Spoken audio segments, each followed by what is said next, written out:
Siguradong hindi madilim ang Pasko para sa mga piniling manatili sa syudad ngayong Kapaskuhan.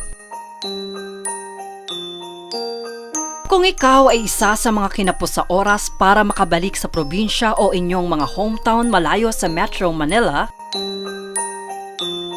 huwag nang mag-alala dahil ang Pasko sa syudad ay tiyak namang iwe-welcome ka. Gaya ng mga kainan sa Mandaluyong, mga pook pasyalan sa Maynila, pati na rin ang Christmas display sa Pasay City, at higit sa lahat, ang nagniningning na disenyo sa mga gusali at paligid sa lungsod ng Makati. Kaya samahan niyo akong alamin ang dahilan sa likod ng kutitap ng Pasko. Sustainable. Yan ang tatak ng Makati pagdating sa kanilang disenyo ngayong panahon ng Pasko. So actually yung mga decorations namin, we want them sustainable. So we just recycle them.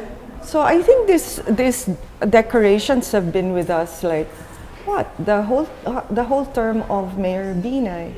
So siguro that will be since 2019 to 2020. More than 6 years already. And so paulit-ulit lang yan.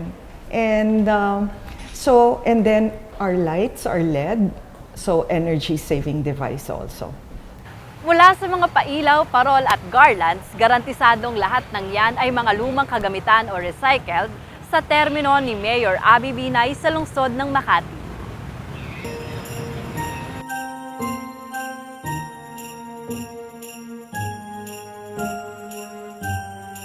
Marahil ay mapapakamot ulo kayo dahil kapag narinig ang salitang Makati ay puro trabaho at negosyo agad ang nasa isip natin bilang ito nga naman ay business capital ng bansa. Ngunit biruin nyo nga naman, kahit ang lugar na ito'y tila walang pahinga at kabi-kabila ang mga bising kalsada pati gusali, pagsapit ng gabi, ang mga nagniningningan Christmas lights at decoration ay tila brilyanteng nakasuot sa puso ng lungsod. Sinong mag-aakala na sa likod ng malaking grandeng dekorasyong nagpapailaw sa lungsod ay kanila ring nilalayon na magkaroon ng masangganang kapaligiran kung kaya tinutukan nila ang paraan sa pagtitipid ng kuryente. We recycle, as I mentioned. And then we have to use LED lights kasi for safety, and syempre, energy conservation as well.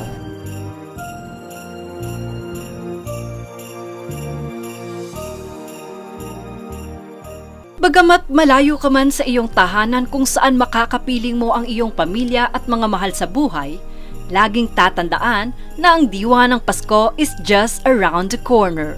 We're also a city na ang daming call centers, BPOs, ganyan.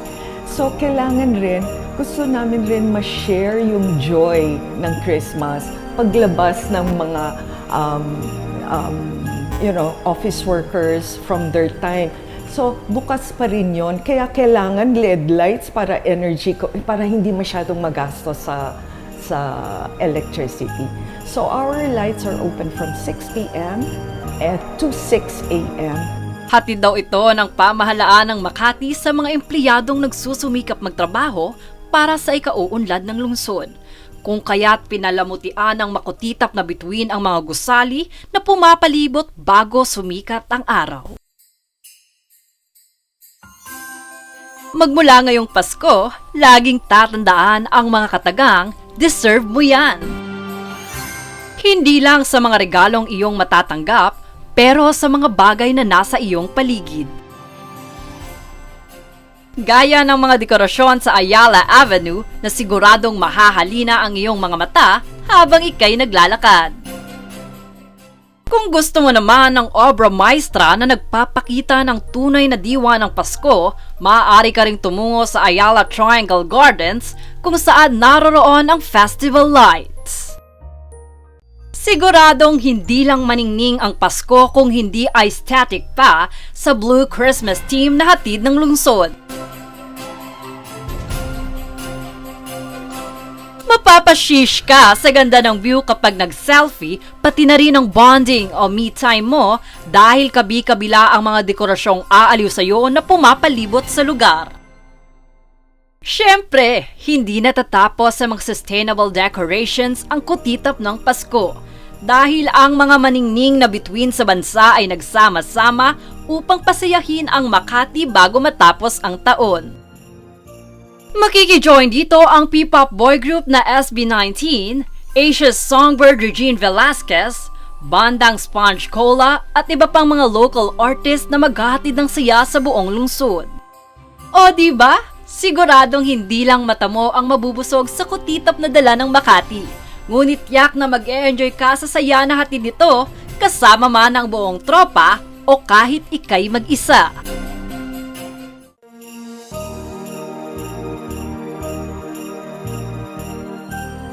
Maliit man ang iyong oras, bitin man ang pahinga, laging tatandaan na ang Pasko ay isang beses lang sa isang taon. Pero, huwag kakalimutan na ang tunay na nagpapakislap sa kutitap ng Pasko ay ang bukal na puso at malinis na hangarin sa kapwa at bayan. Kaya ano pang hinihintay mo? Lumibot ka na para ma-experience ang Paskong kay Kutitap. Mula sa lungsod ng Makati, ako si Jade Buhoy para sa One Media Network at bumabati sa inyong lahat ng maligayang Pasko.